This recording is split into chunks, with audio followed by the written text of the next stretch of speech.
Good afternoon. My name is Wilmarie Newton, and I'd like to thank you for joining us today for today's webinar. We will be answering your questions at the end of the presentation, so please hold your questions until then, at which time you can type them by clicking on the question icon, which looks like a thought bubble. If you have further questions after the webinar has ended, please feel free to email them to me and I will forward them to the appropriate person that can answer them. Please note that this webinar is being recorded and will be archived on CABE's website under Professional Development. And now I'd like to introduce Patrice McCarthy, CABE's Executive Director and General Counsel. Good afternoon, everyone, and thank you so much for joining us. We are excited to bring you this professional development opportunity in partnership with the State Department of Education. We have the opportunity through a contract with the department to enhance the professional development that is available to board members in a number of areas. This afternoon, we have the data expert from the State Department of Education, Ajit Gopalakrishnan, and we have Meg Scotta, who is a member of the Portland Board of Education and serves as CABE First Vice President. They're going to take you through a journey on the EdSight, and you will have the opportunity to see how the data that is available from the department is going to be a tool that you as board members can use in your districts. I'll turn it over to Meg. Okay, thank you, Patrice. Thank you and welcome everybody who's taking time out of their busy schedule to join us this morning. Ajit and I will work together. I'll have some questions and he'll give us the answers, and we'll introduce the EdSight to everybody. As Patrice said, CABE is committed to high quality professional development for board members, and with the right tools, we can make good decisions, informed decisions. So without further ado, Ajit, could you tell us a little bit about, we're looking at the very first page that opens up on the website. Can you tell us a little bit about how it was developed, what the data is that is contained, because it really is a very extensive website portal. It is the official source for education for public schools and public school programming. And so can you, and also tell us a little bit about when it's updated and maybe if there are any new parts to it that we should be looking at later. Great, thank you, Meg, and thank you, Patrice, for the opportunity from the department to share EdSight as a really valuable resource for all of us. What you're looking at is the EdSight homepage, and the URL is edsight.ct.gov. EdSight, as you see spelled up there, sort of short for Education Insight or EdSight. So edsight.ct.gov should get you to this page. This is a resource built by State Department of Education staff over the years. It combines data that come from districts about students who are enrolled in their districts, but we also triangulate those data with data we receive about our students from some external sources, such as when students take our state assessments. Those results are scored by external entities, and so we get those results from those external entities and merge it with our data. When our students who graduate high school go on to post-secondary education, we are able to match those data with the National Student Clearinghouse, which then helps us know where our high school students are attending post-secondary education, whether it be 2 or 4 year. So EdSight really brings together data that, a lot of the data does come from districts, but there's also other data that we pull in, and we make a whole range of metrics and reports available to the general public, as well as in this session, we'll sort of focus particularly on topics of interest to local board members. So if it's okay, Meg, I was going to start with the Connecticut report card, because I think that might be a really good starting point for board members, especially new board members who are not aware of all the range of data that might be available.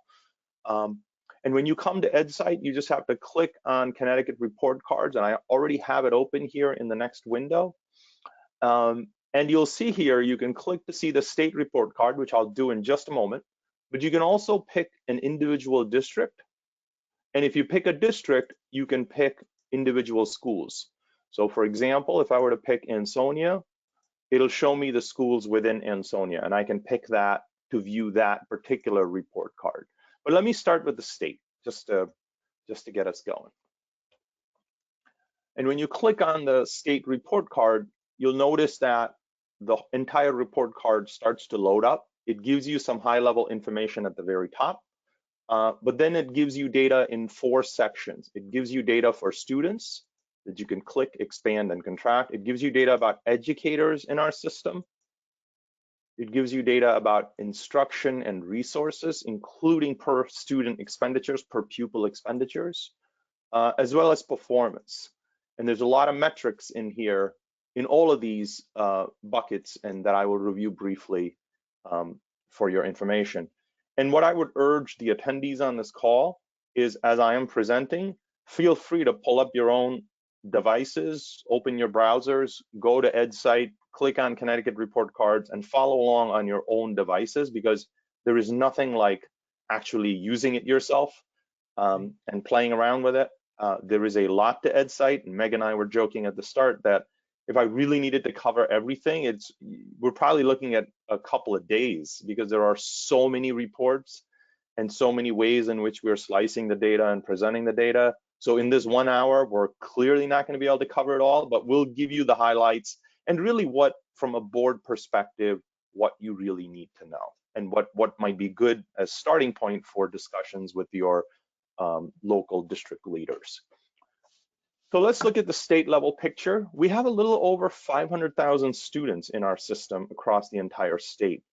And this most recent year, and the most recent year for this data is 23-24 school year, is about 512,652 students, and that was taken as of October 1 of 23. So that's what that data represents. We have about little over 1,500 schools and programs. And this distinction is important. As you get into the data, you'll notice that we have obviously our formal schools, but we also have lots of specialized programs, alternative programs, special education programs, etc. The report cards are available for the schools and not for the programs. So just because a lot of those programs are very small, serving very focused populations. For the 22-23 year, that's the most recent year of expenditure data, because the 23-24 expenditure data are still being collected from districts. We spent about $21,000 per student, per pupil in our system. We have over 53,000 certified staff FTEs, and FTE really stands for full-time equivalent. Simplest way to understand it is when when 2 people work half-time, each work half-time, that's 1 FTE, but 2 people. So when we count FTEs, we're really counting the equivalent of a full-time person. How many full-time equivalents are there in the system? Because that's a symbol or a sign of staff capacity in our system. And then lastly, we have a measure here called the accountability index. And this is really our overall score that we generate from 12 indicators in the system. And that's our formal sort of accountability system for schools and districts. We also obviously generate it for the state. Ideally, these numbers should be over 85. So we're a little ways away from where we want it to be. So the state overall obviously has a lot of work to do, but as you'll see, your own district or school might have areas that need focus and improvement. So let's look at some of these metrics here. This is the student bucket, and you see here information about enrollments by race, ethnicity, percentage eligible for free or reduced price meals, students with disabilities, English learners, and then we have students chronically absent, the percentage of students chronically absent, as well as a suspension expulsion rate. And I'll just give you a moment to look at these charts here. And I'm not sure if the chat would allow attendees to make any observations in the chat. But if not, I'll review very briefly here. Our statewide enrollment historically had a declining trend. And in the first year of the pandemic, which is really the 2021 year, because the 1920 year represents October 2019 enrollment, so just before the pandemic started, the 2021 year, you notice a big dip. But really after that, our enrollment sort of has remained relatively stable. And another way I sort of explain this is to say that, you know, had we not had a pandemic, we are kind of where we would have been had it declined a little bit every year. So I think the biggest change we saw with the pandemic was in the early grades, in pre-K and kindergarten. Parents held their kids back from school, especially during the pandemic. And those kids are, what we see is that our enrollment is sort of returning to where we would otherwise have been had it not been for a pandemic. So if you had drawn a gradual decline line from 527,829, we would sort of be where we are today at a steady sort of 2% decline across these years. So I think we're actually doing a decent job of holding enrollment. When we look at percentage by race and ethnicity, I'll just hover over this data point. You'll notice it says 46.2% white. That's the big bar. And if I go 5 years ago, it was 51.1% white. So we are today, majority of our students are actually students of color in our state. So the white student population is actually less than 50%. About 44% of our students today come from low-income families, and that's ascertained through a variety of avenues, if you will, a variety of data sources. Nearly 18% of our students are students with disabilities, and that's over almost 90,000, or maybe even a little over 90,000 students are students with disabilities. English learners, this is perhaps our fastest growing group, over 10%, and this past year we were around 54,000 students, and we only expect this to show an increasing trend. So this has increased significantly in recent years. And before I jump to the next one, in all these indicators, you'll notice a little I. If you click on that, it actually gives you a little bit of information. The I stands for information. It gives you a little bit about the what the data or the measure is. And so when you click on those, and if you click it again, it goes away. So it's just, again, just a way for you to get some information about the measure. Chronic absence is an important measure for us because after the pandemic, perhaps our biggest challenge has been to get kids to come and attend school regularly.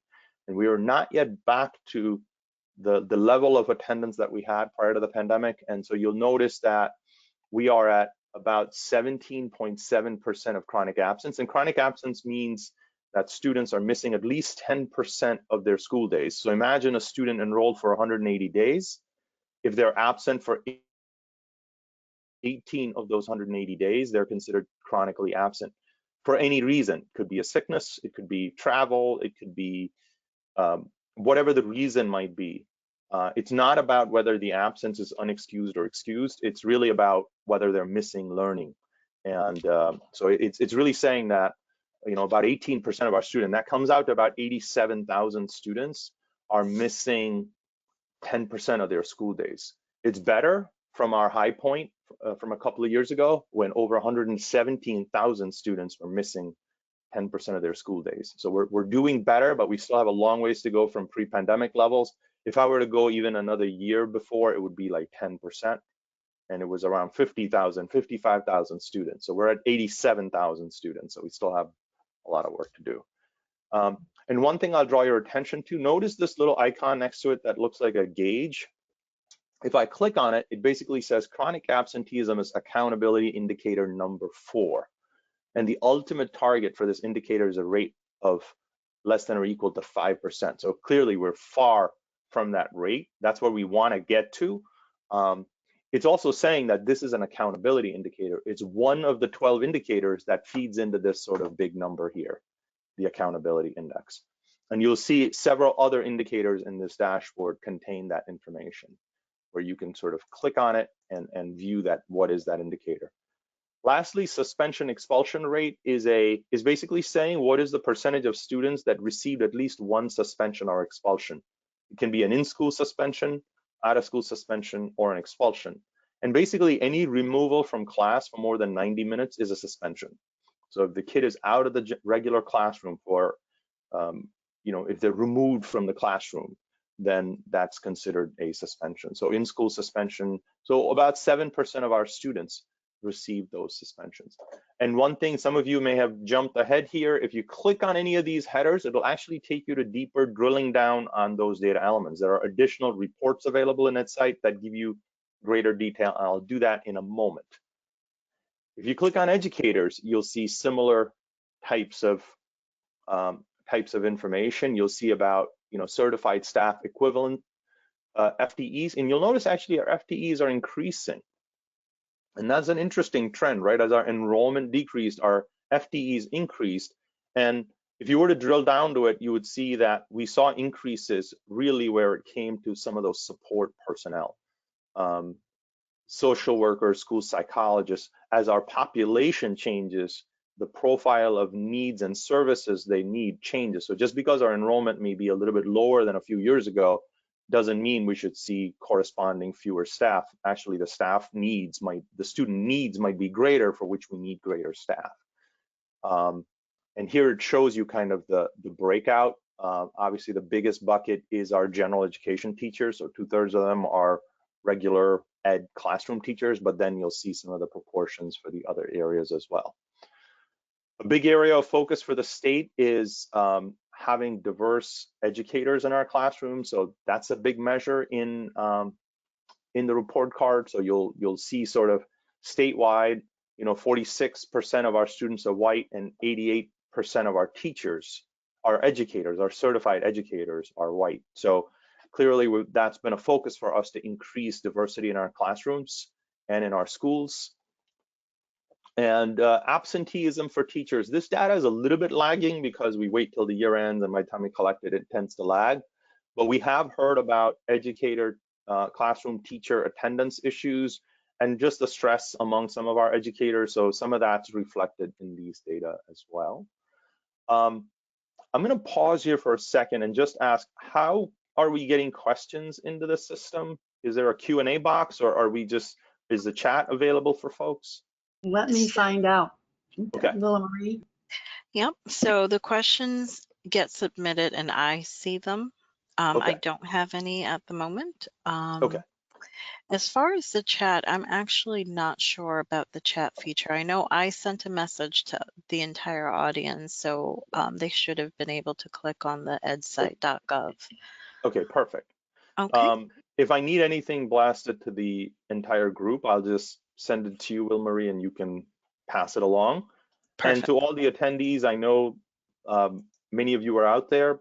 Please, if you have a question, stick it in your Q&A box, and then Will Marie will be able to raise it. So thank you, appreciate that. Last couple of points, a couple of sections here. So instruction resources is the next section. We look at a few different indicators here. We look at whether students are taking college and career readiness courses. And this looks particularly at 11th and 12th graders. Again, you'll notice the dial. This is an accountability indicator. This is actually indicator 5 of the system. And we want it to be at least 75%. Clearly, we're doing pretty well on that indicator as a state, and most districts are doing well. We need to do more in certain areas, but overall, I think we're doing a decent job of providing access to courses like CTE, AP, IB, college credit classes, things like that. We need to do more, but we're doing a decent job. A little more work to do. You'll notice this data stops at 22-23 year. The 23-24 year is being finalized this week, and actually by the end of this week, we expect the 23-24 bar to show up here. So as you see as I'm speaking, not all data appears on a given day. Different data are collected from districts at different points in time and processed at different points in time based on the collection. So enrollment comes in October for the year. Staffing data comes in October for the current year, and we are able to populate it on EdSight by February after a bunch of cleaning and data validation with the districts. Things like courses and on track to high school graduation, which looks at 9th graders are they earning sufficient credits to be on track? These kinds of things, we have to wait till the end of the year because we're, after the 2 semesters of high school courses are done, the schools send the data, we have to work with them to clean it over the summer, and then we populate it like about now in September. So certain different things come at different times. So you'll notice that about EdSight as I talk here.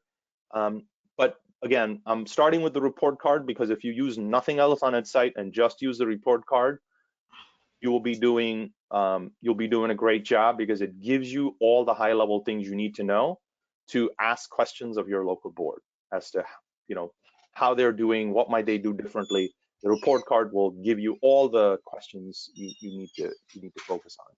But on track to 9th grade Ajit? in high school graduation, this is an important indicator. Yes. So along those lines, I have someone here that asks, can you give board members an idea of how to use the data for Yes. best Board of Ed use? Yes. Let me do this. I'm going to review the report card for just a minute, and then what I'm going to do is actually put a few questions in the chat that that from my standpoint are good questions that board members can ask local districts that they sit on in terms of how how they're doing with their data and what might be areas of need. So Will Marie, I'm going to post it in the chat for us and ask that you forward it. Is that okay? Absolutely. Okay. And I think that's a good plan. Let's finish the data because there's a lot here and we haven't looked at an individual district. We're only looking at the statewide. And Right. I'd like to at least take a look at the 12 benchmarks that we use individually for districts to evaluate themselves. Great. So on track to high school graduation is one of those 12 indicators. If you click on it, you'll notice it says it's indicator 7. The target is 94, and you see the target up here. Notice this trend has been declining. And with the pandemic, we have heard about students coming into high school not as prepared, not as focused, not being able to keep pace. And that is actually showing up in these data. And we'll take another look at that. Arts access is another indicator. And again, that has the dial, which means it's an accountability indicator, one of those 12. And our target is 60. This is really just looking at whether students in high school are taking at least one arts class in the year. And that's that indicator. There's a few other indicators here. There's per pupil expenditures. We talked about that. And you notice the trend here with the infusion of the pandemic relief dollars. There's been a huge bump in per pupil expenditures. We'll have to see over the coming years as those pandemic dollars are no longer there, how we're keeping pace with the needs of the student population. There's other detailed reports on expenditures. And lastly, performance. And here, almost every indicator you'll notice has that dial because a lot of these are our accountability indicators. So we have several indicators. We have the Next Generation Accountability Index, which is the overall score, that's 69.3, which is up here on the screen. It is the same indicator, it's the same trend. And again, as with many things in the pandemic, we've seen a declining trend with the overall measure. As more kids are chronically absent, fewer kids are on track to 9th grade, our test scores are not where they were prior to the pandemic. When you add all that up, no surprise that our overall accountability index is a little bit lower. The next few indicators, performance index in ELA, performance index in math, performance index in science, are basically our achievement measures. They show an average performance across all our assessments, and the target is 75, and we're about 63 in ELA, 64. As you can see, prior to the pandemic, we were higher. Same with math. We're making some improvements in math, but not yet back to pre-pandemic levels. Same with science, some slight improvements, still off pace pre-pandemic. Academic growth, we have in ELA and math. Here we're looking at the pace of learning in a given year. Are students learning enough in a given year? This is an important indicator in discussing locally to see if students are learning enough and really talking to the boards, to your districts about fidelity to implementation. And I'm putting in the chat here, Anne Marie, Will Marie, I'm putting a set of things that we have seen in high growth schools. Because the question is, what do these high growth schools do? And I'm putting a bunch of bullet points, which I will discuss briefly as well. But those are the kinds of things that high growth schools are doing that you might ask your district, are you doing these things? How do you know you're doing these things? Show us the evidence for it, not just numbers, but actually show us practices, show us implementation. How are teachers supported with the implementation of these things? So we look at growth, we look at physical fitness, we have a physical fitness assessment, and interestingly, that has declined too with the pandemic. That we've seen, especially on aerobic capacity measures, we've seen a decline. We look at post-secondary readiness. We look to see whether students are passing exams like SAT, ACT, AP, or IB. We also look to see whether they're taking college courses while in high school. So that all rolls up into this number. The 4-year graduation rate is our on-time graduation rate. Did a 9th grader graduate in 4 years or less? And the 6-year graduation rate just extends that window and says, did the first-time 9th grader graduate in 6 years or less? And in this case, we're showing the high needs graduation rate, and that's the accountability indicator. And high needs looks particularly at students with disabilities, English learners, and students from low-income families. And if you click on the I button, you'll see that, and then you can click on the accountability dial too and see that. And lastly, we have another indicator for accountability, which look at college entrance.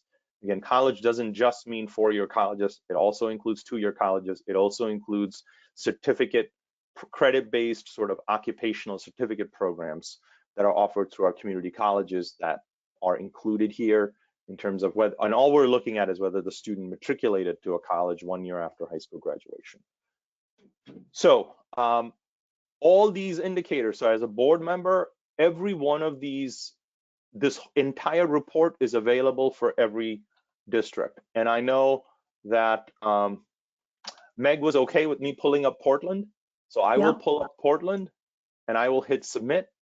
Now you'll see what'll happen is that the report now shows Portland's data. Right. And you know, we've gone from 500,000, but now we're showing the Portland School District, about 1,200 students, 6 schools and programs, 20,900, and so on. And you see the accountability index is different. You can click on students, you could see the trend. But now what you see is you see a comparison between the district and the state. So the district is in blue, the state is in this light orange type color.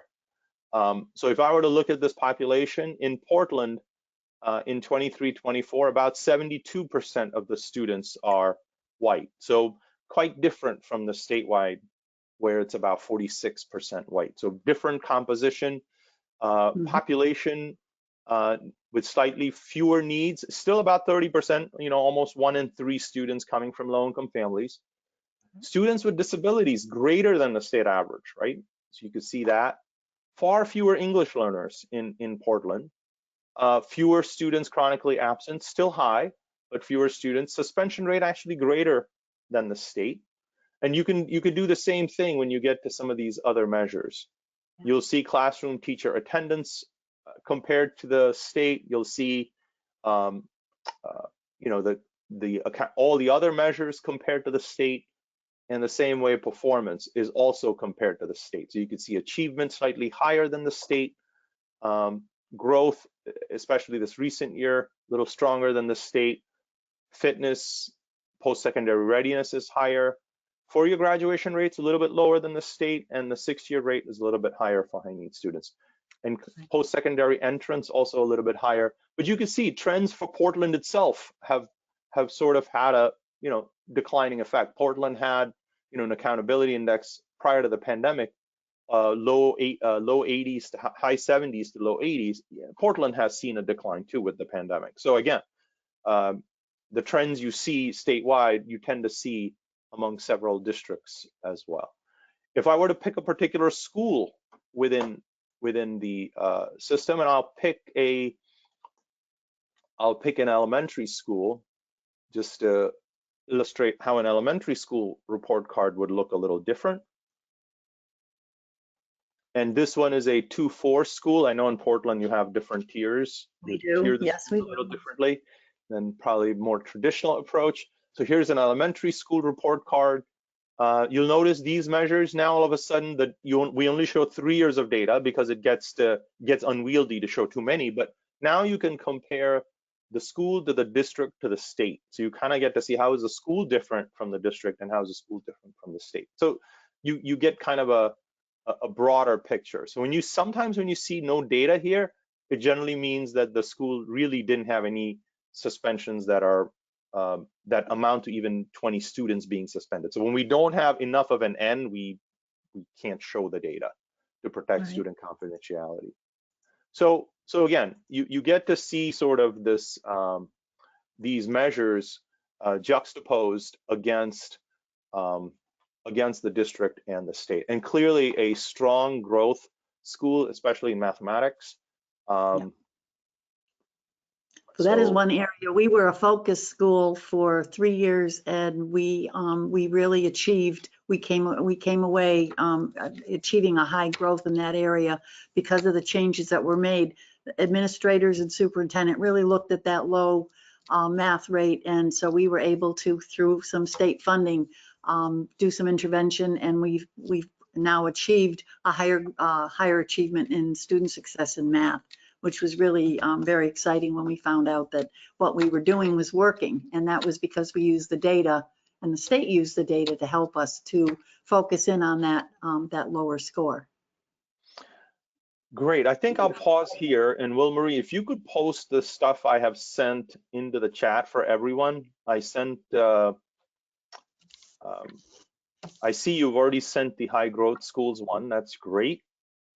And if you could also forward the questions that I just posted to the entire group, that would be awesome. Right. I will do that right now. Okay. So, and while And we're as waiting, you're doing that, oh, go ahead. go ahead.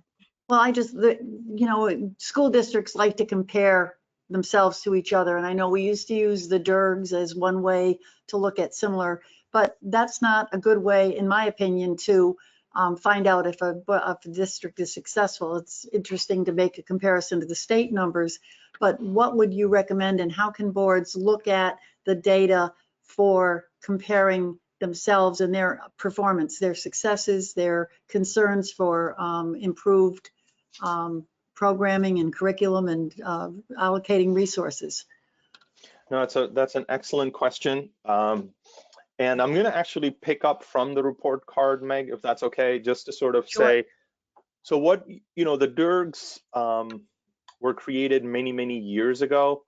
And just to be clear, the department has not created or updated any DERGs since 2006. And the department actually does not compare its information by DERGs and does not recommend comparison of performance by DERGs, especially performance, because it's not sufficient to just be doing better than your DERG or be higher in your DERG. As you'll notice from many of the performance indicators, and even chronic absence, where we have fixed criterion targets for where we want every school or district to reach. Right. So really, the real question is, we all know where our ultimate targets are. The question really is, are we making progress towards those targets? And if we are not, why not? There are, and I know Will Marie put in the chat, one of the big areas of focus, and Meg, I was glad to hear you share about the Portland experience with focus.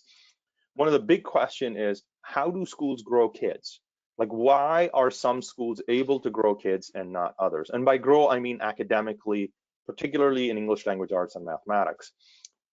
And this was put in the chat, and you'll see, and these are things we have learned over the years through work that we have done, interviewing some of these schools, visiting some of these schools, talking to them, looking at data, etc. And we have seen that there are high growth schools in our high need districts, as well as in our wealthier districts.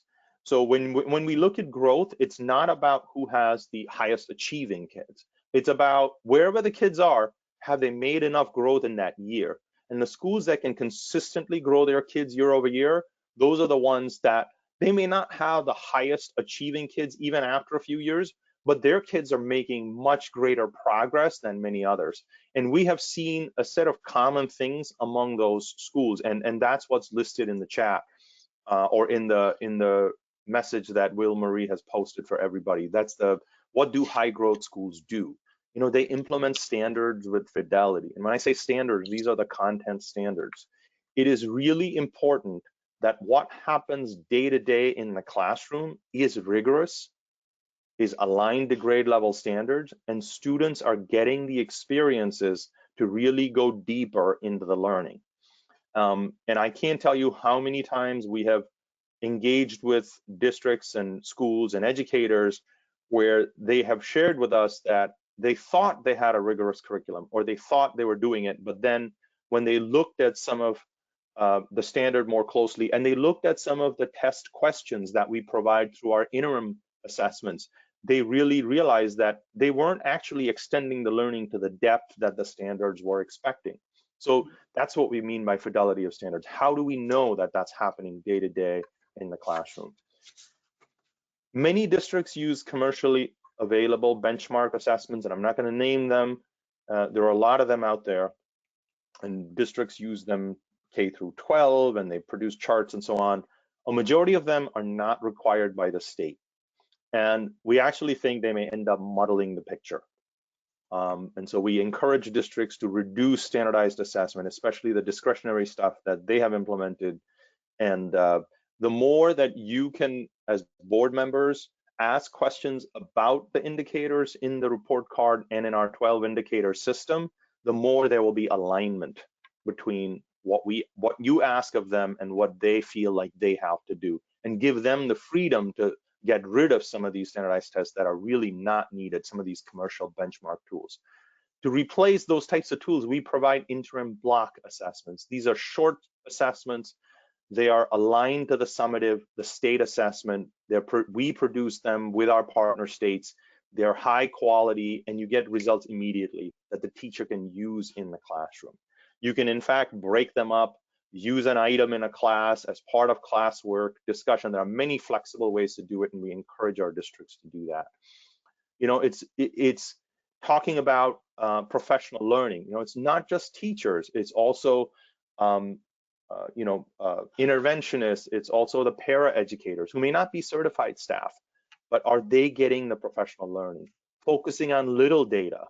You know, it's not just the big state data that's going to help you turn the curve, help teachers. It's really those short assessments, weekly stuff, things that they do in the classroom, and then a strong belief, a culture, positive climate. I mean, these are things we talk about all the time. Some of them are hard to measure, but I think the more we can focus on those types of questions, I think it will be awesome from your perspective, and focus on those, focus the district to do those kinds of things. So what are specific questions you can ask when it comes to academic growth? If you're not seeing academic growth, and I'm talking about these measures, smarter balanced growth, ELA and math, if you're not seeing numbers in the 80s and 90s, and we know there are not many schools up there, but there are some schools that consistently do it. But if you're not seeing that in the district or in some of your schools, the question is, who's growing, who's not growing? Can the district tell you that? And those data exist on the public side. And for the district, they have the ability to drill down to each student. We have a whole secure site to EdSight where authorized users have access. They can actually go and see which particular students are growing and not growing, and what are you doing to help them? So I mean, and how, what is it telling you? That's a good question to ask. I talked about fidelity of standards, but the questions might be, how do you support teachers and ensure that students in every classroom are working on material that aligns to grade level instruction? They got to explain their approaches. I think that's a good question to ask. Professional learning. And here I would say professional learning horizontally and vertically.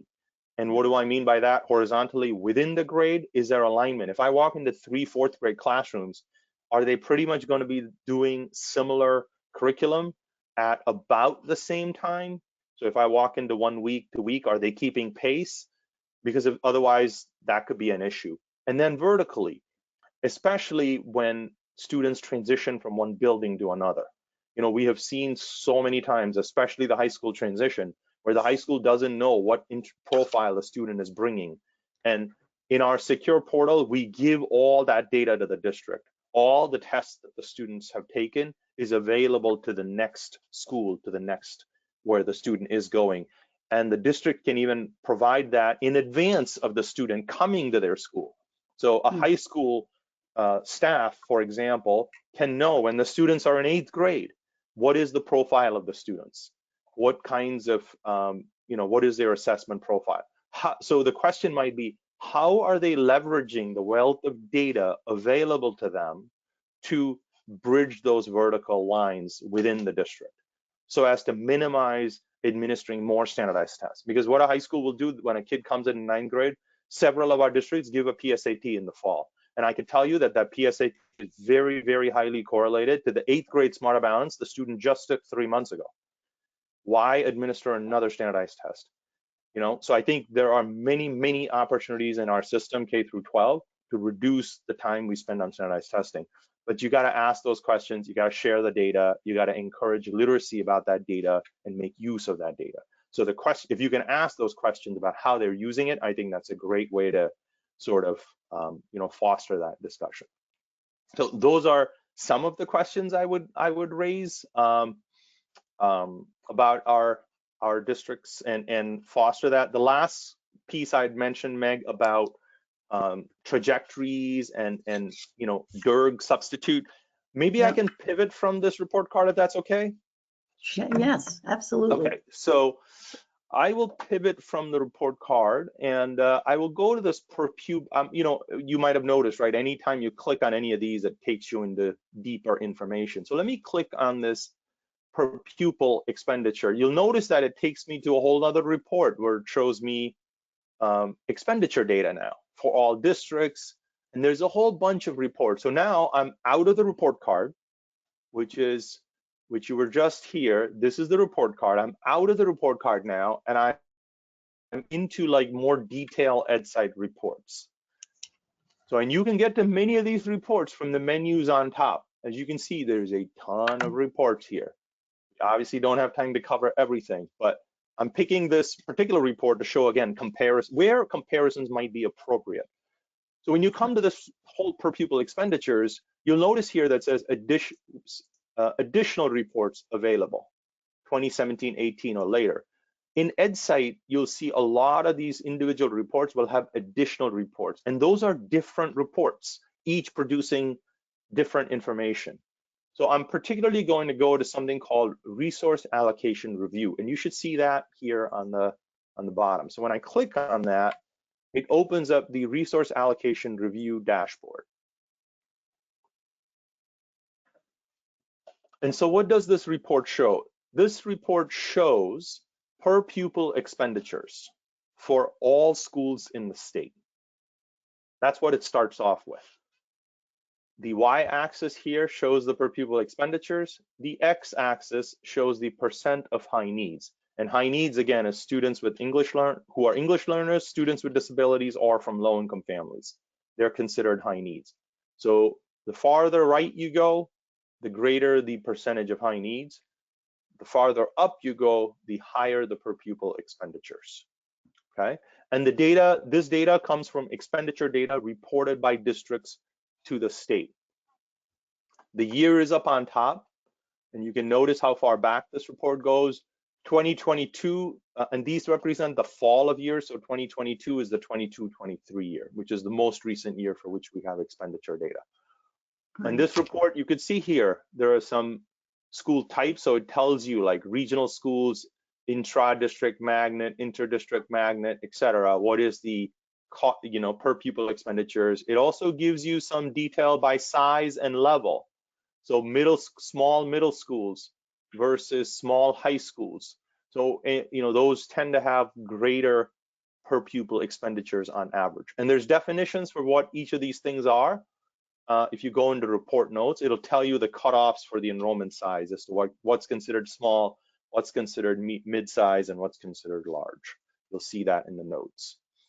But what this report lets you do is it lets you compare. So here's, Meg, when you were asking about comparisons, one way to compare would be to look at the population, right? I mean, you can look at what is the percentage of high needs in the school? And these are schools, not districts. So if I were to say, I want to look at schools with 40 to 60% of their students are high needs. If I click that, the chart will now update, and now I only see the 40 through 60% range here. And now I see the per pupil expenditures.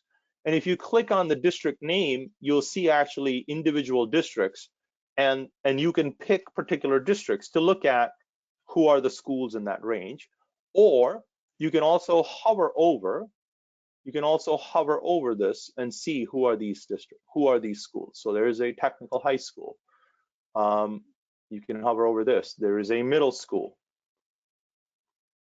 Here's a large high school, in this case, Manchester High School. So you'll hover over each of these dots, you get to see what particularly that school is. When comparing per pupil expenditures, our biggest recommendation is to compare like schools. Often high schools tend to be more expensive, if you will, because they provide far more services, specialized subject areas, resources, technical resources, music. There's lots of other expenditures that come in at a high school. So to make the comparison more like comparisons, you could say, I want to pick schools with a low grade of 9 and a high grade of 12. So now I'm now looking at schools with high needs between 40 and 60% and all high schools. So now you got an even narrower set of schools to look at per pupil expenditures. Now, again, what should you do with this information, right? Should you just, I mean, to me, this is a jumping off point for asking questions.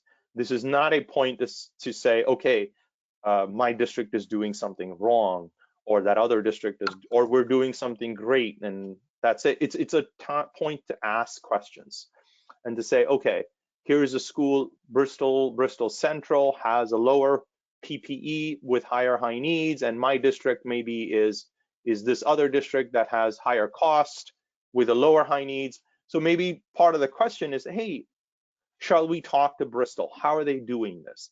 Maybe we should have some discussions. Maybe we should ask our superintendent, like, why do you think there might be some cost differentials? Because the way these data are arrived at is based on the data the school reports to us, the district reports to us. And there's a way in which they apportion expenditures. So sometimes the way two districts might apportion expenditures could be slightly different. But that's why I'm saying it's a jumping off point for questions, not a place to write a whole paper about or something. I mean, it's a place to ask questions. There is a lot of data, and this is, a very good point to kind of stop and see whether or not there are any questions. We have about 10 minutes left of the webinar, and as Ajit said at the very beginning, this could be a two-day 8-hour seminar for information. Some of the data that we're looking at would be superintendent data. When you drill down and you can get actual students, the smarter balance testing, that's data that Board of Eds would not have. We don't have individual students. We would be looking at much broader things. I think we've whetted everybody's appetite for more information. I think there could be a follow-up webinar that could just focus on student expenditures and things. But I think and another way a good beginning to do this would be also to say, if we can give a month, folks want to play with stuff, and we can come back and we can spend the whole time just answering questions from I think that would we could do that. that. I think we that could do would like really office hours. I know every time I go to a workshop, I always come back and say, well, now how am I going to implement this, or what information I got, how am I going to use it? And today, just having this information in front of us, I think everybody needs to drill down and really look at their districts if they haven't done so. And then I think a month from now, a good question and answer would really be appropriate. Now, I do have a couple of questions here, if we can Perfect. take a moment. So, Ajit, can you show us, again, where can you find those reports? If you can take us through it once more. Sure. Several different ways to get to the report. So I'll start off with the first one I showed. So from the EdSight homepage, if you click on Connecticut report cards, that'll get you to the report cards. Yeah. You can also use the menu. You could go to overview, and you'll notice the first thing is Connecticut report cards. And you also have a whole bunch of other reports. Again, I don't have time to go into all of these, but you can go into fiscal resources, and that will bring you to all sorts of fiscal resources. And right here is the resource allocation review, right at this. It's one of the additional reports. If I click that, I come to the resource allocation review dashboard that we were just looking at a moment ago. So again, different ways to skin the cat, if you will, or to, I think, bad expression, but different ways to sort of look at this, you know, come at these reports, if you will. So, you know, that's what I showed you was one way. The other way that I showed you was I was looking at the report cards, and then I clicked on the fiscal data, and it brought me to the fiscal reports. They're all the same, just linked back and forth. For example, you can click, this is the accountability index, right? If I click on that index, it takes you to another dashboard, which is the next gen accountability dashboard. Now, here's where you look at those 12 indicators, right? These are the 12 indicators that we saw. And you could see, you know, all the 12 indicators are laid up here. It starts off with the state, but you could then easily say, okay, I want to look at a particular district. So I want to look at Brantford, for example. And then I want to look at East Hartford. I don't know, I'm making it up. And then I say I want to look at district level. And then it'll put the two districts side by side along with the state. You could say I want to remove state level. You can remove the state level. And then you could say, okay, now you'll notice that it also shows the schools within those two districts. So you could say, I want to look at East Hartford High compared to, let's say, Brantford High. Again, I'm really just hypothesizing. Ajit, this is the data that we generally get as board members. We get the accountability index, and they show us, they drill down to the 12 markers, which are across the top of that page that you're on now. So now you go to indicator 1 and you can look. This is ELL, the trends. ELA, math, and science. So if you remove some of these different parts, the charts will get simpler. So now we're only looking at ELA and math score, like achievement. Again, there is the district level for Brantford, and then Brantford High School, the school level for East Hartford, and the East Hartford High School. If you uncheck the district level from here, the two district things will go away. Then you're just comparing the two high schools. So again, many ways to operate these things. You can compare chronic absence. In the accountability world, we did not have accountability in 1920 and 2021. So you don't see the chronic absence rates here, but clearly you see this big jump from 1819 to 2122. And typically what you'll also see is like high school chronic absence will be higher than elementary school, for example. So I'll pull in an elementary school here.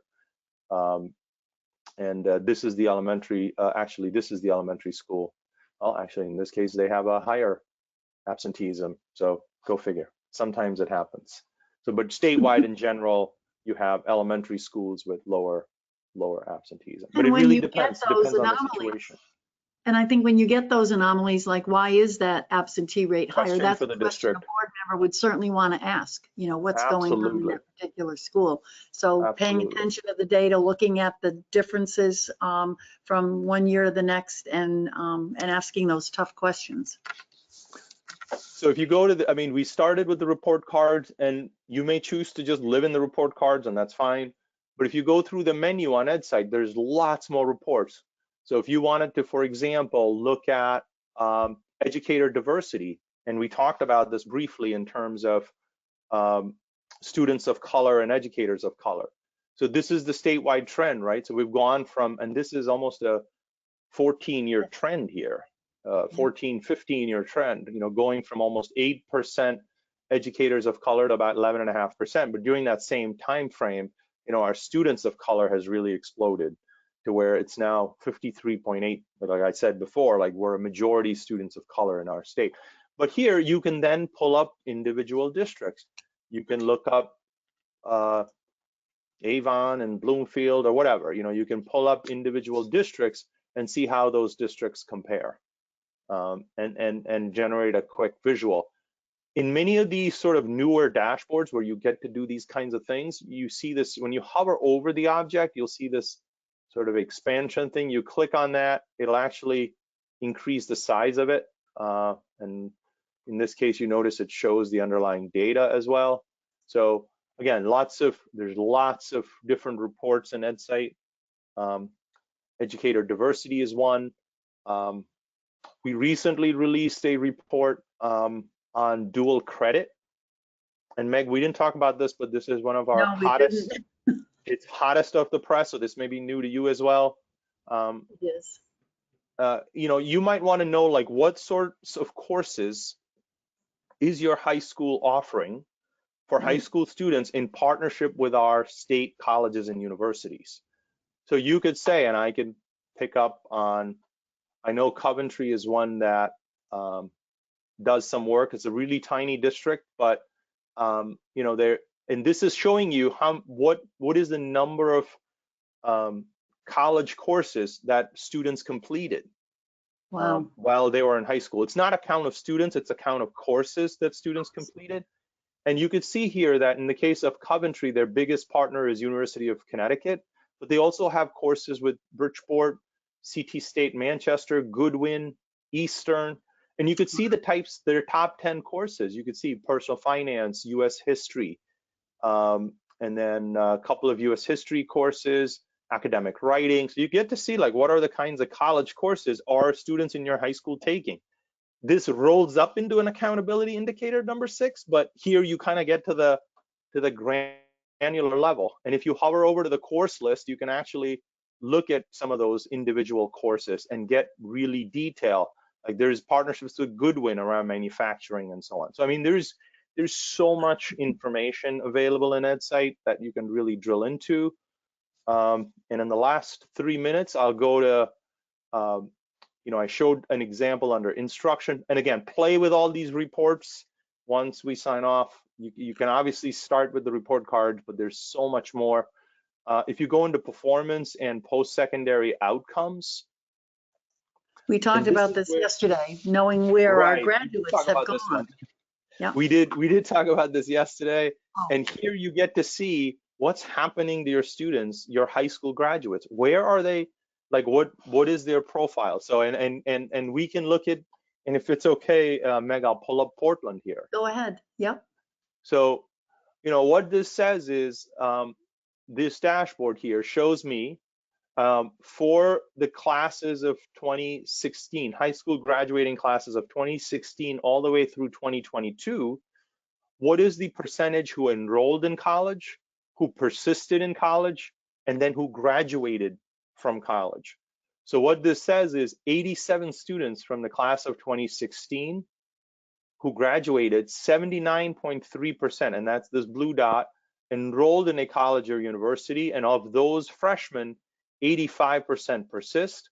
Within 4 years, 43.7% of the high school graduating class earned a college degree, and within 6 years, 58.6% had earned a college degree. And a college degree could be a 2-year degree or a 4-year degree. It doesn't have to be just a bachelor's. So it could be any kind of associate's degrees as well. So, you know, that's Portland, but you can then disaggregate this data by free or reduced price meal eligibility.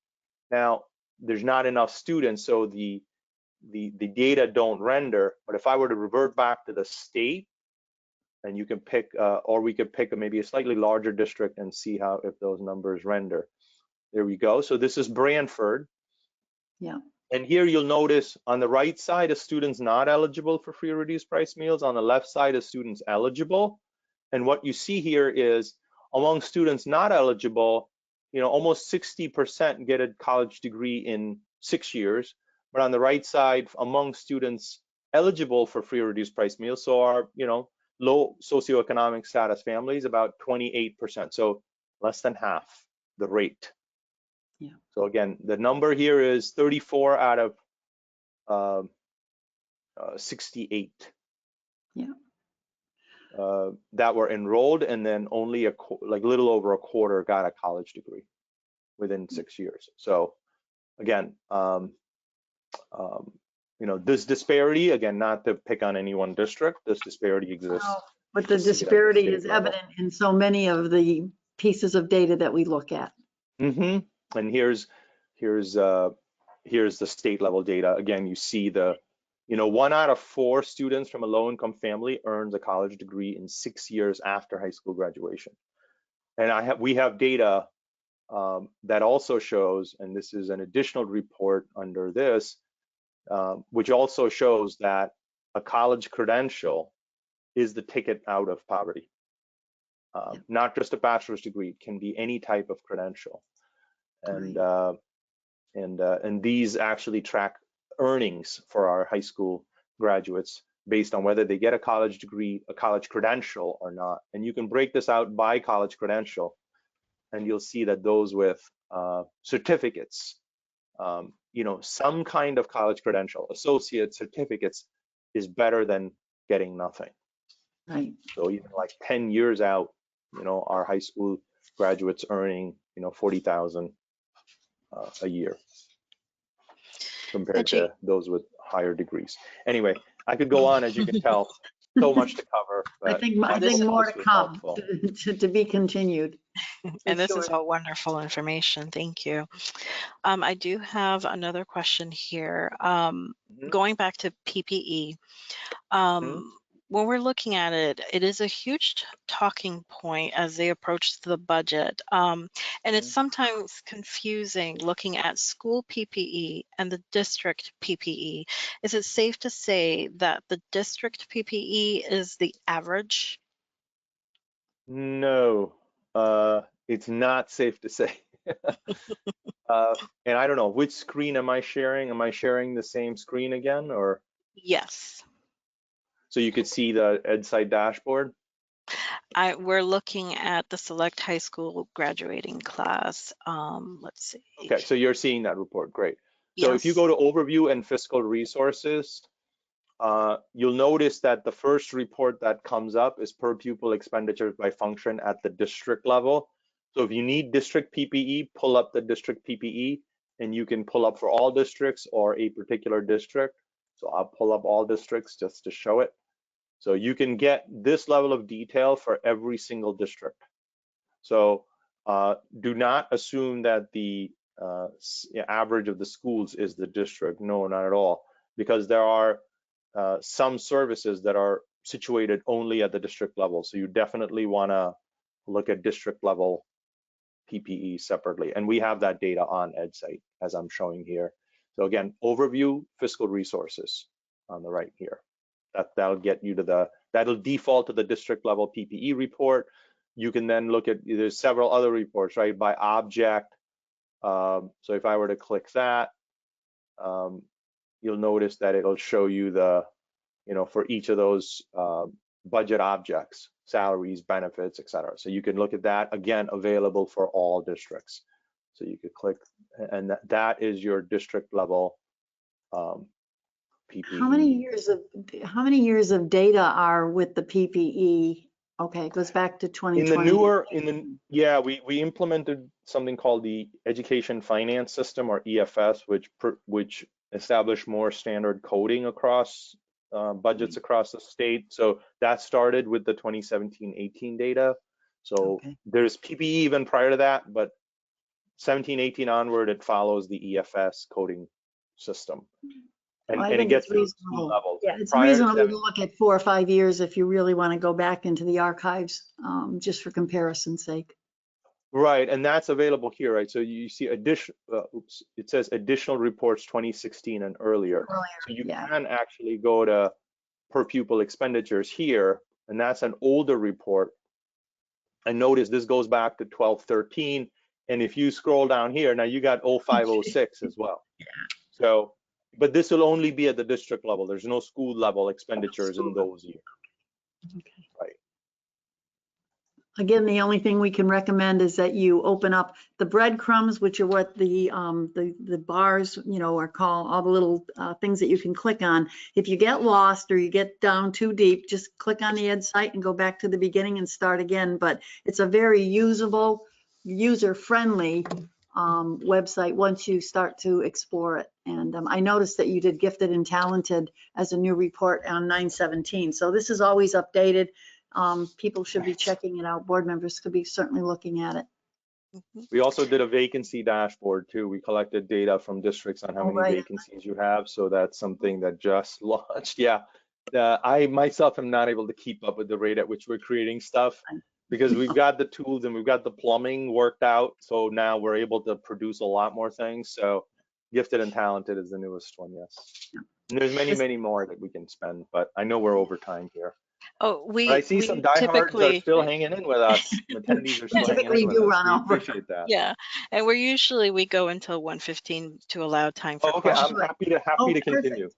Great. Yeah, happy to continue. So I do have some questions here, and it has to do with specific data. Before I ask those, I do want to ask, is there a place where they can search, for example, if they're looking for achievement, student achievement data, or data on persistence and success related to trade schools? Like, is there a search Okay, feature? so there is not a search feature. Well, I mean, there is a search, but I'm not sure how effective that is. Mhm. So I'm not going to necessarily suggest this. I mean, you could try it, but there's not a search. We are actually looking at AI tools that we could bring to this data where you could ask a question and the thing would like query the data and give something back, but that's a little ways away. But Mhm. we are sort of looking in those avenues here. Um, but when it comes to achievement, I shared the performance index. That's indicator 1 of our accountability system. That's your best measure of achievement. So if you go to overview and next generation accountability right here, and this dashboard that we just looked at a few minutes ago, indicator 1, this indicator 1 is your achievement measure. It has it for ELA, math, and science for all students and students with high needs. It's readily available. You can pick individual districts. You can also pick schools and look at patterns. That's probably the best way to look at achievement. Ajit, is there one more screen down from here which has a table with all of the 12 markers spelled out in a vertical way? There, that's, yeah. Yep, there's this too, This which gives is you the 12 helpful. indicators in Right, with trend. So if you right. pick, for example, if I were to pick a particular district, I'll pick Berlin. And if I pick district level, and Right. then I'll remove the state level. So now that's Berlin's 12 indicators. And this can be exported to Excel. I mean, one thing I didn't mention so far is everything you see on EdSight, once you get to sort of what you want, you can export to Excel. There's always an avenue to do that. And when you export to Excel, it'll just dump out the data, and then you can do what you need to. So This yeah, is that feature what is most available. board members would see, especially when we do the smarter balance, when we get that data in. That's what we're going to look at. So it's very, very clearly spelled out in a table form by year, and then you can click on it and you can look a little further down. Yeah, so Smarter Balanced is our ELA and math assessment in grades 3 through 8. So when we talk about the performance index for ELA, we're including all our assessments. So we include Smarter Balanced, we include the alternate assessment for students with significant cognitive disabilities. We also include the SAT. So all of that goes into the average at a district level. Now, if you just select an elementary school, then the elementary school, which goes K5, will only have Smarter Balanced and maybe an alternate assessment for a few students. They're not going to have the SAT. So different assessments will go into the thing, but the performance index is basically your big measure, essentially giving you achievement information. Yeah. In terms of trade schools, there is not and I imagine the person is asking about trade schools after graduation. If they are asking after graduation, then the answer is no, we don't know that. We have the data for community colleges, but we don't have data for things like Lincoln Tech or Porter Chester and things like that. That's not part of our data at this point. Because the National Student Clearinghouse doesn't have their data, I believe partly because their students who go there, they may not be eligible for Pell Grants or whatever. Maybe those rules are changing, but currently that's not there. If you're asking about technical high schools in our K-12 system, then yes, most certainly they're part of these data. So if you go to just the district, they're just another district in the list. So when you go down here and you'll see Connecticut Technical Education and Career System. So, and I'll switch to the accountability index just to make it a little easier to see. So this is the data for the Connecticut Education, Technical Education and Career System. So they are another district, and all those schools will be here. So if you wanted to look at AI Prince versus Bullard Havens or whatever, I mean, again, I'm making it up, you can absolutely do those comparisons, and you could do those comparisons on all indicators. You know, growth is not available at the high school level, so you won't see Smarter Balanced growth coming up at the high school level, but you'll see almost all the other indicators show up. Any other questions, Will Marie? I think we have pretty much covered the questions in the chat box. I do see here, will we get copies of the notes that you shared? And I have copied what you shared in the chat, and I will be sure to share that with the recording of this webinar once Great. I email that out. Awesome. And I would hope that people would send in questions after they get a chance to look at the report card and all of the ensuing reports that we've gone over today, because I think we could do a webinar and just answer questions. And I think that's always a useful way to understand the data. There's a lot here, and depending on what your district does in terms of relating all the data to your educational goals, which should be something that you know is looked at together. I think that's a good thing to plan for another session with just answering questions. Great. And I just want to also state, I know the link to get to EdSight, I mean, you could just search it, but the correct link is just edsight.ct.gov. There is no www in front of it. So it's just edsight.ct.gov. You can just hit that. Good. And All right. get to it. Well, I want to say a huge thank you to Ajit for spending an hour with us, an hour and 15 minutes. I think we probably could have gone for 3, but this has whetted everybody's appetite for more information. And once you take a look at it and see what's going on, we'll be happy to come back and at another time and answer questions. I think without any further ado, we can say goodbye and thank you again. CABE is always dedicated to professional development. As Patrice mentioned earlier, high quality professional development is going to make a huge difference with boards going forward. It's not simply just sitting on a board anymore. The data is there and there's so many decisions to be made. We need all the tools that we can have in our toolbox as board members. So thank you, CABE, and thank you. All right. Thank you, Ajit. Thank you so much. And everyone who joined, thank you for investing in your professional learning. You expect it of your staff, and it's wonderful to see you taking advantage of it for yourselves. Have a wonderful afternoon, everyone. And again, Megan and Ajit, thank you so much. Oh, thank you. All right. Bye. Have a good week. Okay.